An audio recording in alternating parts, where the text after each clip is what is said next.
যারা অনলাইনে অনেকগুলো উপায় দেখলাম ছেলে সন্তান পাওয়ার, এগুলা কি আসলে বিজ্ঞানসম্মত? ছেলে সন্তান পাওয়া নিয়ে মানুষের আগ্রহ অনেক, এবং সেই সুযোগে অনেকে অনেক চমকপ্রদ কিছু উপায় বাতলে দিয়েছেন। এটা নিয়ে এমন এমন ঘটনা আছে যেটা শুনলে তোমার একদম মুখ হা হয়ে যাবে। একটা ঘটনা বলি।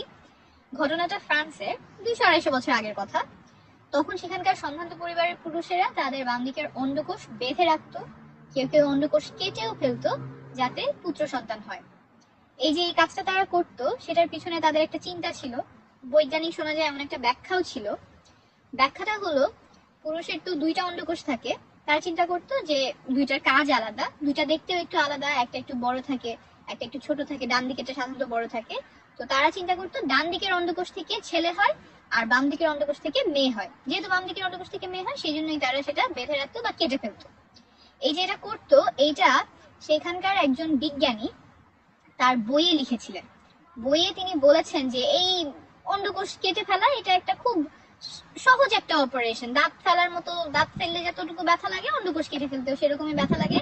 তাই এইটা ছেলে সন্তান পাওয়ার জন্য একটা বাস্তবসম্মত উপায় হতে পারে।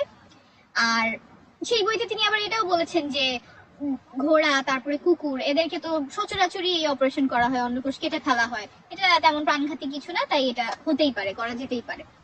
আর তারপরে তিনি এটাও চিন্তা করেছেন যে সব পুরুষই হয়তো এত সাহসী হবে না, কেউ কেউ একটু ভীত বা টিমিড হতে পারে, যারা এই কাজটা হয়তো করতে যাবে না পুত্র সন্তান পাওয়ার জন্য।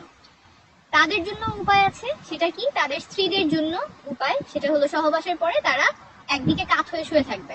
পুরুষের যেমন অন্ডকোষ দুইটা, মেয়েদেরও ডিম্বাশয় দুইটা থাকে, দুই দিকে দুইটা থাকে। তো একদিকের অন্ডকোষের ছেলে হয়, আরেকদিকের ডিম্বাশয় ছেলে সন্তান হয়, আরেকদিকের ডিম্বাশয়ে মেয়ে সন্তান হয়। তো এখন যেই লিঙ্গের সন্তান চায় সেই দিকে সে সহবাসের পরে কাত হয়ে শুয়ে থাকবে। এবং সেই বিজ্ঞানী বলছেন যে ছেলেরা অন্ডকোষ কেটে ফেললে সেটা বেশি কার্যকরী উপায় হবে ছেলে সন্তান পাওয়ার জন্য।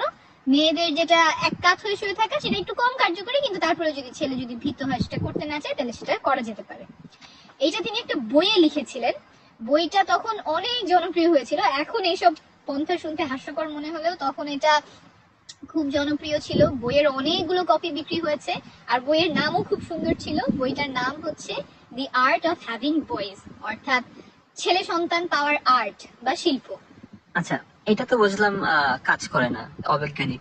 এখন যে বিলিংস মেথড নামে একটা মেথড শোনা যায়, এটা অনেক জনপ্রিয়, এটা কি কাজ করে? এটা কি বিজ্ঞানসম্মত? খুব ভালো কথা বলেছো। শুধুমাত্র বিলিংস না, বিলিংস মেথড আছে, সেটেলস মেথড আছে, তারপরে ভ্যালেন মেথড আছে। এইগুলো বিভিন্ন সময়ে পরীক্ষা করা হয়েছে যে পুত্র সন্তান পাওয়ার উপায়গুলো কি কি, আগে সহবাস করা, পরে সহবাস করা, কোন সময়ে করলে পুত্র সন্তান হবে, ছেলে সন্তান হবে। এগুলো নিয়ে অনেক ধরনের গবেষণা হয়েছে, পদ্ধতি হয়েছে। এই যে এই বিলিংস, সেটেলস, ভ্যালেন, এগুলোকেই বিভিন্ন ভাবে অনলাইনে বিভিন্ন আর্টিকেল, ভিডিওতে বলা হয় যে বৈজ্ঞানিক উপায় পুত্র সন্তান পাওয়ার। এগুলো বিজ্ঞানসম্মত না। এটা আমি খুঁটিনাটি আরো ভালো করে একটা ভিডিওতে অ্যানিমেশন দিয়ে মডেল সহ বুঝিয়ে বলবো। এখন তো বাইরে, এখানে অত ভালোভাবে আমি বললে আর কি থিওরির মতো শোনাবে, কিন্তু খুব ভালো করে বোঝা হয়তো যাবে না। তো এটা আমি স্পষ্ট করে আরেকটা ভিডিওতে ভালো করে বুঝিয়ে বলবো। তবে এই ভিডিওটি যারা দেখছেন তাদের জন্য বার্তা হলো, পুত্র সন্তান পাওয়ার জন্য বা মেয়ে সন্তান পাওয়ার জন্য আপনাদেরকে যদি কেউ চমকপ্রদ কোনো কায়দার কথা বলে, কোনো পন্থার কথা বলে, তাহলে সেটা এড়িয়ে চলবেন। আপাতত এড়িয়ে চলাই ভালো। এতে আপনার অর্থের ক্ষতি হতে পারে, সময়ের নষ্ট হতে পারে, শারীরিক ক্ষতিও হতে পারে, কমপক্ষে একটা অপচয় হবে।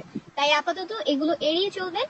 আর এটা নিয়ে আপনার বিস্তারিত যাতে আপনি বুঝতে পারেন, কনফিডেন্স পারে যে কি করলে ছেলে সন্তান হয়, কি কারণে ছেলে সন্তান হয়, কি কারণে মেয়ে সন্তান হয়, এগুলো আমি আরো বিস্তারিত পরের ভিডিওতে বুঝিয়ে বলবো। আশা করি সেটা দেখলে আপনারা আরো ভালো ধারণা পাবেন, আরো ভালোভাবে বুঝতে পারবেন। ধন্যবাদ।